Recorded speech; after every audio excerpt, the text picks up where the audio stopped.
A very common concern I've been getting lately is, what do I do at these big events that I have to go to? I have these business meetings at restaurants that clients want to meet. I have family events that I need to go to. Date night with my spouse, I go to restaurants because we enjoy eating. What do I do? Do I not go at all to these events? Do I bring my own food? Do I starve myself? So the first thing I want to address is that if you're doing your weight loss the correct way, the best way, for long-term results, then you're essentially working on creating healthy habits or creating a healthy lifestyle, however you want to look at it. Now, if you're working on these healthy habits, then your habits should be somewhat within your day. So by going to these restaurants or these events, these habits won't change.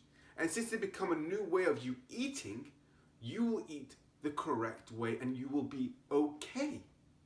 But let's talk about a situation where you haven't got those healthy habits in your system just yet. Or you do slip up.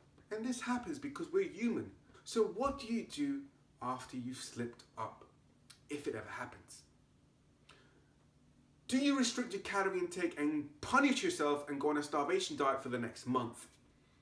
Do you do a cleansing diet for the next 7 days? Or do you tell yourself, to hell with all this dieting, it just isn't for me. It's too hard, too much work.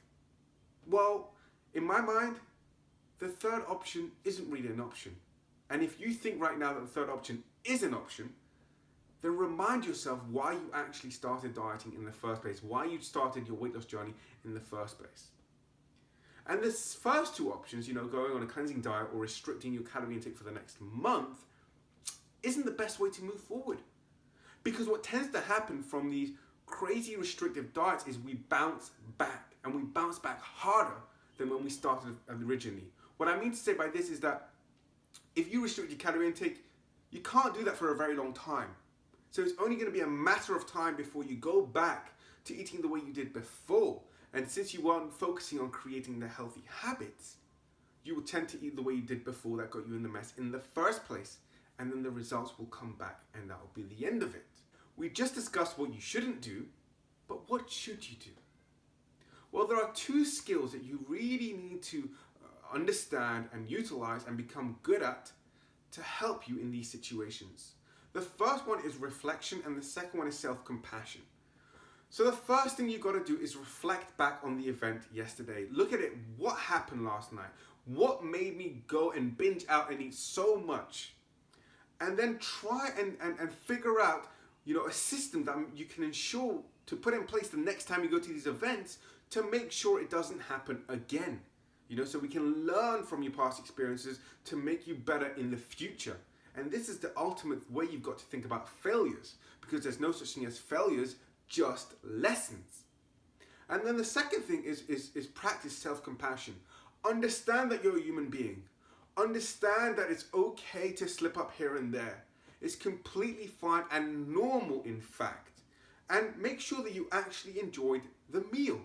Don't feel bad about it. And what you've got to do is continue doing what you've done up until the event. Continue working on creating those healthy habits.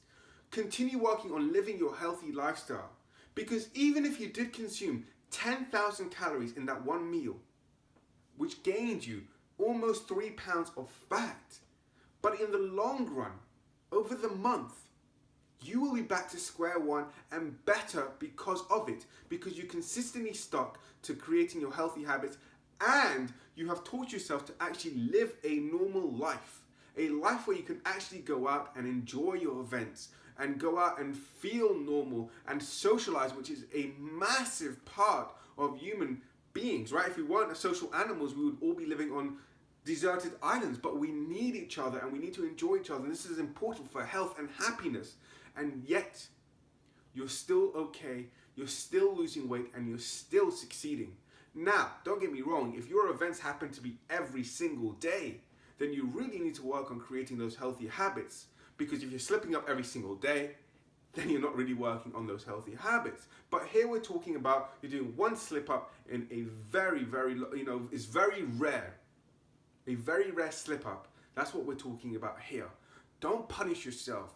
Don't create this environment where you start to hate yourself because you are a human being. Learn to move forward and stay focused on creating those healthy habits, and in the long run, you will be much better off and extremely successful.